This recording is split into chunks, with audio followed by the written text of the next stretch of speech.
Pakistan Peoples party کے رہنما اور سابق وفاقی وزیر سید خورشید احمد شاہ نے کہا ہے کہ ہماری غلطی تھی کہ عمران خان کی حکومت کے خلاف ہم نے عدم اعتماد لایا تھا۔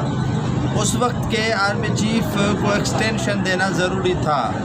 انہوں نے آڑے ہاتھوں لیا موجودہ وفاقی حکومت کو بھی اور مریم نواز شریف کو بھی آئینہ دکھایا۔ خورشید شاہ کا کہنا تھا کہ یہ حکومت کب اپنی مدت پوری کرے گی اللہ کو ہی پتہ ہے، مجھے علم نہیں ہے، لیکن ایک شکایت مریم نواز شریف سے ہے کہ وہ اپنے وزراء سے نہیں مل رہی ہے۔ ان کے جو وزراء ہیں وہ انہوں نے کافی مرتبہ خورشید شاہ کے بقول انہوں نے مجھ سے شکایت کی ہے کہ مریم نواز شریف ان کے ساتھ ملاقات نہیں کر رہی ہے، اور اللہ کرے کہ یہ موجودہ جو حکومت ہے وہ اپنا ٹینیور پورا کرے۔ عمران خان کے خلاف جو عدم اعتماد کی تحریک تھی وہ سراسر قطعاً غلطی تھی، اور جو غلطی ہمیں نہیں کرنی چاہیے تھی۔ یہ آج اعتراف خورشید شاہ کا کرنا یہ سمجھ سے بالا تر ضرور ہے، لیکن اتنا بھی نہیں ہے کہ اس کو بندہ سمجھ نہ پائے۔ یہ اشارہ ہی کافی ہے کہ آنے والے دنوں میں موجودہ حکومت کے لیے کچھ بھی ہو سکتا ہے۔ یہ گڑھا کھودا گیا ہے